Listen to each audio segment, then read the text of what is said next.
तो कहानी शुरू होती है और हमें ग्रीस का एक छोटा सा गांव नुन्नुपुर दिखाया जाता है। नुन्नुपुर में उस टाइम डिक्टेटरशिप चल रही थी, जिस कारण सरकार ने लोगों को अपने घर में टीवी तक रखने से मना कर दिया था, क्योंकि उनका मानना था कि टीवी का इस्तेमाल सिर्फ प्रोपेगेंडा फैलाने के लिए किया जाता है। इसी बीच हम कुछ दोस्तों को देखते हैं जिनके नाम थे छछुंदर, लॉली बॉय, गदर और हमारी कहानी का मेन कैरेक्टर नुन्नीलाल। इसके बाद ये सभी लोग एक जगह पर इकट्ठा होते हैं जो कि इनका खुफिया अड्डा होता है। आगे इन लोगों की बातों से हमें पता चलता है कि इन सभी ने मिलकर कसम खाई है कि वो लोग थोड़ा थोड़ा करके कुछ पैसा इकट्ठा करेंगे और फिर इन पैसों से इस गांव की इकलौती जिसका नाम उरन्या है उसके साथ घचाघच करेंगे। इसके साथ ही वो लोग ये भी डिस्कस करते हैं कि अगर हम में से कोई पहले ही जाकर उरन्या के साथ हुदाई कराया तो उस मादरचोद को नरक में भी जगह नहीं मिलेगी।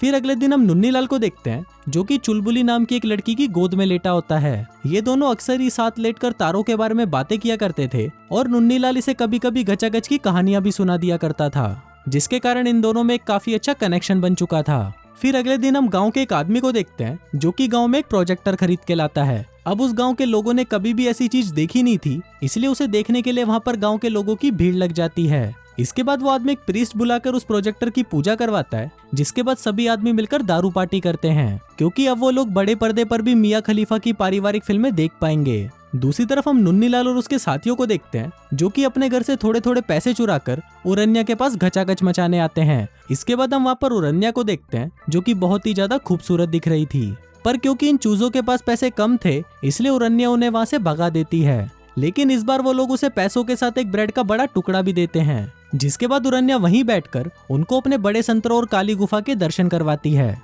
जिसको देखने के बाद वो हरामी बच्चे भी बहुत ज्यादा खुश हो जाते हैं। फिर हिलाने के बाद जब नुन्नीलाल अपने घर पर आता है तो वहाँ पर उसके डैड उस पर बहुत चिल्लाते हैं, क्योंकि वो हमेशा ही खाने के वक्त लेट आता है। फिर आगे इन लोगों की बातों से हमें पता चलता है कि नुन्नीलाल एक एस्ट्रोनॉट बनना चाहता है, लेकिन उसके डैड उसे बिल्कुल भी सपोर्ट नहीं करते और कहते हैं कि एक लोहार का बेटा लोहार ही बनेगा।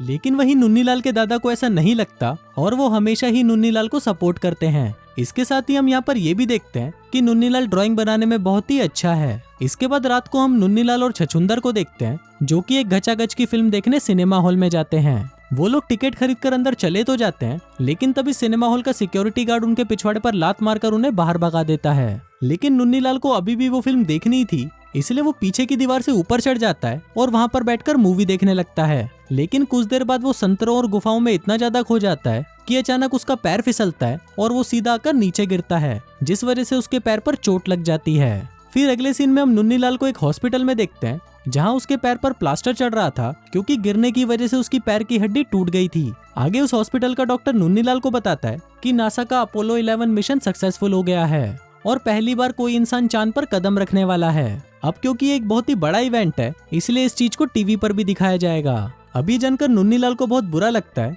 क्योंकि उसके गांव में तो टीवी ही नहीं था और अब उसे भी किसी इंसान को चांद पर उतरते हुए देखना था। फिर अगले दिन हम उरन्या को देखते हैं जो कि गदर गांडू की दुकान पर कुछ सामान खरीदने आती है। यहाँ पर उरन्या गदर गांडू को अपनी तरफ अट्रैक्ट करने की कोशिश करती है और वो उसमें कामयाब भी हो जाती है। फिर वो गदर गांडू से ऊपर रखी हुई एक कैन उतारने को बोलती है और फिर जब वो उस कैन को उतार रहा होता है तो उसका ध्यान उरन्या के संतरों पर होने की वजह से वो उस कैन को अपने बाप के सिर के ऊपर गिरा देता है, जिसके बाद उसका बाप उसकी गांड पर लात मारकर उसे भगा देता है। इसके बाद गदर गांडू सभी हरामियों की मीटिंग बुलाकर उनको बताता है कि आज उरन्या उसकी दुकान पर आई और उसके बड़े बड़े संतरों को देखकर उसका छोटा केला खड़ा हो गया। फिर वहाँ पर नुन्नीलाल सभी को अपोलो 11 के बारे में बताने लगता है कि इतिहास में पहली बार कोई इंसान चांद पर कदम रखने वाला है। इसलिए उसको लगता है कि जो पैसे हम उरन्या को बजाने के लिए जमा कर रहे हैं, हमें उन पैसों से टीवी खरीदना चाहिए ताकि हम इंसान को चांद पर उतरते हुए देख सकें। पर इस पर गदर गांडू उसे बोलता है कि साले चूतिया हो गया है क्या, मुझे ये सब बकचोदी नहीं चाहिए,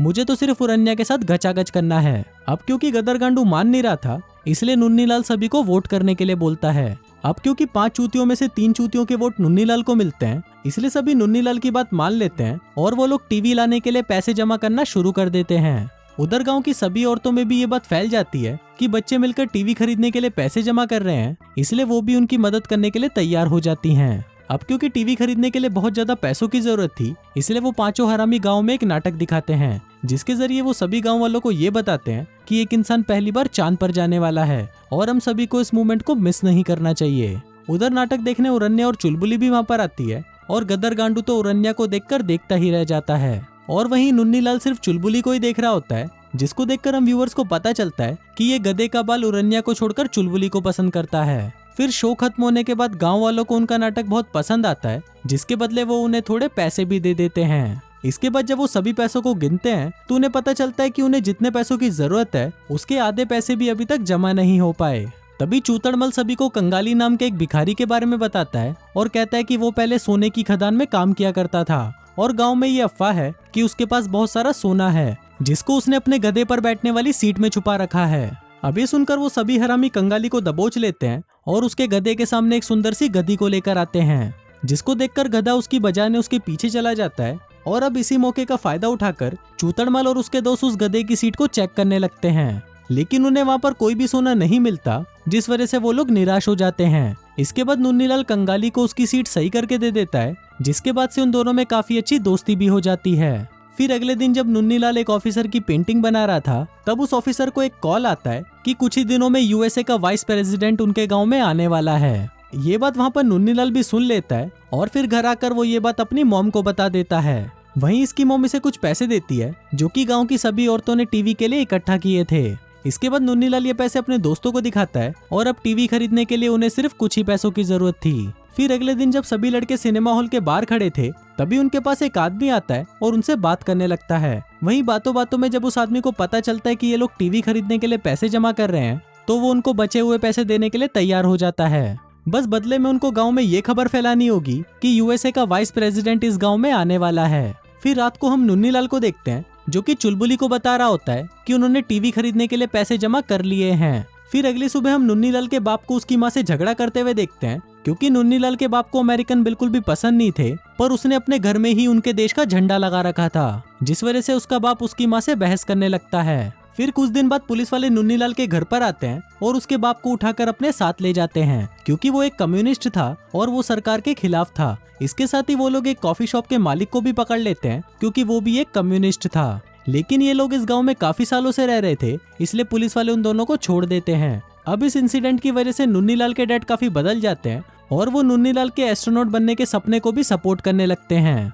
फिर अगले दिन यूएसए के वाइस प्रेसिडेंट इनके गांव में विजिट करने आते हैं और कुछ देर वहां पर रुकने के बाद वो वहां से चले जाते हैं। इसके बाद मुन्नीलाल और उसके दोस्त जब टीवी खरीदने के लिए पैसे चेक करने जाते हैं, तो वहां देखकर उनकी फटकर 464 हो जाती है, क्योंकि जो पैसे उन्होंने जमा करके रखे थे वो सारे पैसे वहां से गायब थे। अब क्योंकि गदर गांडू वहां पर नहीं था, तो वो लोग समझ जाते हैं कि पैसे उसी भड़वे ने चुराए हैं और वो उरन्या के साथ गचागच मचाने गया है। इसके बाद वो सभी लोग तुरंत उरन्या के घर की तरफ निकल जाते हैं और फिर वहां पहुंचने पर सभी लोग देखते हैं कि गदर गांडू उसके घर से बाहर निकल रहा है और उसके चेहरे पर एक अलग ही स्माइल है, जिसको देखकर उसके दोस्त समझ जाते हैं कि आज तो इसने उरन्या की खूब दबा कर ली होगी।